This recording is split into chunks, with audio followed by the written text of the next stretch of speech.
I thought this could be a fun video. We're all talking about the A.J. Browns and the Travis Kelces and the Patrick Mahomes and Jalen Hurts, but what about the guys who are maybe more under the radar? Players who will have a big impact in this football game, but aren't necessarily players people are talking about a ton, but I think guys whose names you might hear heading into this Super Bowl. So I think it could, be an interesting idea for a video. Let's just get into it. These are 11 players who are under the radar, but could still have a big impact in Super Bowl 57. Let's start off with Noah Gray, someone who many people might be saying, who?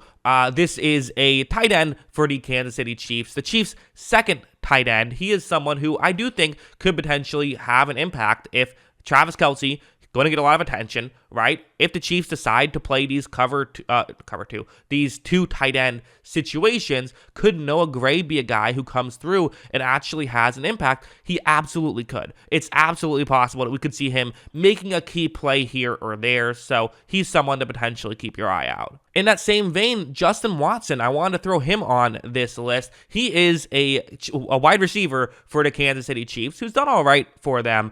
But what's interesting about him is we keep talking about how banged up these Chiefs receivers are. We don't know which one of them are going to play. It's just a complete question mark. So there's a real chance that Justin Watson could end up with some significant snaps in this one. And again, if he does, maybe he makes a key play or two in this game. He is capable of making some key plays and making some good plays. So he is definitely someone to keep your eye out on as well. Over to the Eagles.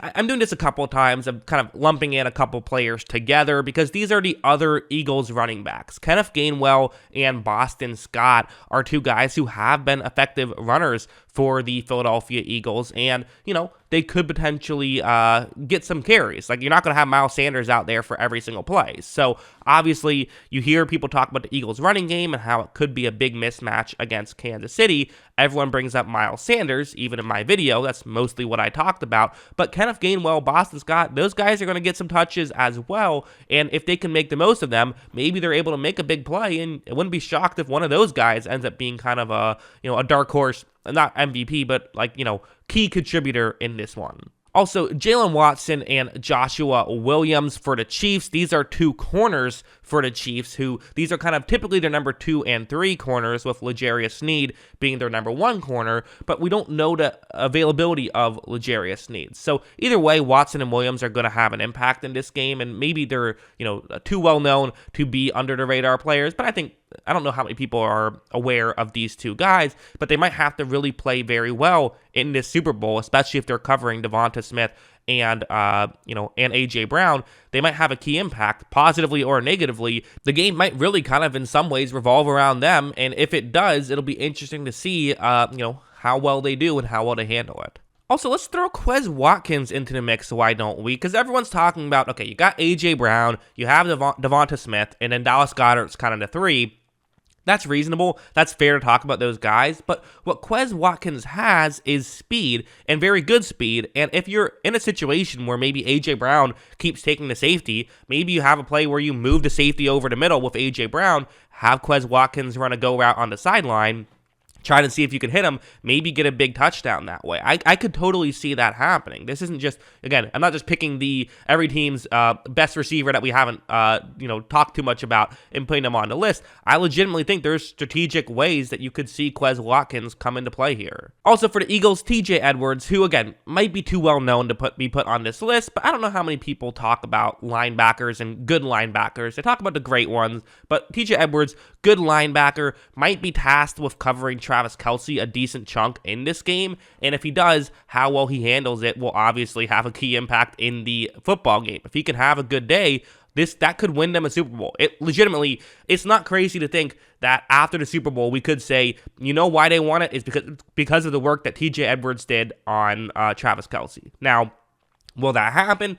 Remains to be seen. I mean, it's tough to cover Travis Kelce, but, Edwards is a good linebacker who at least should be able to hold up relatively well. Avonte Maddox is another guy I wanted to throw on here. Everyone talks about the great Eagles corners with Darius Slay and with James Bradbury, but their third corner, Avonte Maddox, kind of their slot corner, does really good work there as well. He's a very good player. Again, might be too well known to be on this list, might be too good to be considered an under-the-radar player, but I decided to throw him on here as well.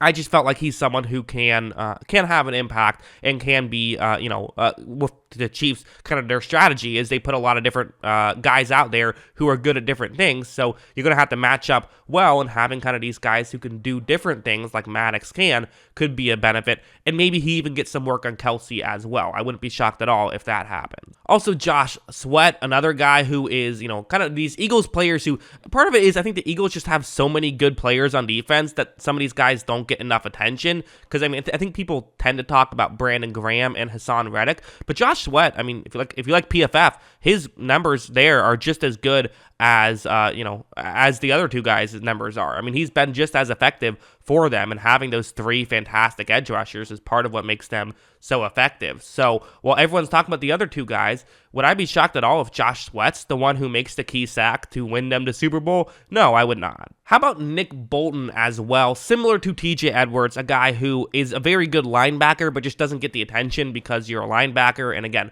for the Chiefs, Mahomes is going to get all the attention, and then on the defense, Chris Jones gets all of the attention. But Nick Bolton has had a very good season, and again, could be a key impact player. Maybe not in shutting down, he's not going to go up against A.J. Brown, so it's a little different than T.J. Edwards going up against the Chiefs' best option. But Nick Bolton might be going up against T.J. Edwards, TJ Edwards. He might be going up against Dallas Goedert, and the reason why that is significant is because if you have Devonta Smith and A.J. Brown double-teamed, and Nick Bolton is covering Goedert one-on-one, that might be the matchup that Hurts looks towards, and that's why Bolton could have a bigger day than some people realize. I'm throwing CEH on this list. Why not? I don't even know if he's going to play, but he has been activated, and that's just why I'm bringing him up. Is he someone who I think plenty of people have forgotten about, but I don't know. I think I still might like him over Jerick McKinnon, to be honest. So I think there's a chance that he does get some carries. Obviously, Pacheco is going to be the main guy, but would it be crazy to think that he could get some catches in this one? Maybe a key third down or something like that? I don't think so. I think that there is a chance that he could do something, although this is definitely, we're talking about under-the-radar players. He is certainly not coming up on the radar. There's no denying that. Finally, I decided to go with Kadarius Toney, someone who is electric when he's healthy, is just very rarely healthy, and we don't know if he's going to be healthy in this one. So that's part of why he's under the radar, is how much can you really talk about someone like Kadarius Toney if you're not even sure if he's going to play, and hasn't exactly had a great start to his career either, but he has shown flashes consistently. And would it be crazy to think that, in a situation where for the Eagles, if they're playing further deep, you could throw Toney underneath and he could, juke some guys out and make some moves that way, maybe use his speed against someone like James Bradbury, who is an amazing corner but doesn't really rely on speed, and Toney can use speed. Maybe Toney won't play, and this is irrelevant, but again, the reality is a good chunk of these players are going to end up really remaining under the radar, but some of them are going to end up being, I think some of these players are going to still end up being decent, and you are going to actually notice them in the Super Bowl. I made this last year, and there were some instances where, was not memorable, but then there were some instances of me pointing out kind of like, oh, this guy could have a big day, and then they did. So I'm assuming that's what will happen here, because it's, hey, I picked 11 guys, and really 13 guys if you count my, two categories where I included multiple players. So I'm sure one of them will have a big day, and then I'll brag about that after the Super Bowl. So yeah, that's what I think. What do you guys think? Let me know in the comments below. Always love hearing from y'all, and of course, as always, thanks for watching. If you like movies, check out my movie review channel. Every single movie title you see on the screen, I have a video about coming out within the next 2 weeks. I'm uploading a video every day for 2 weeks, so definitely make sure you're subscribed there. The link is in the description below. I got some other stuff on there too, some breakdowns of certain scenes I like and things like that, so check it out.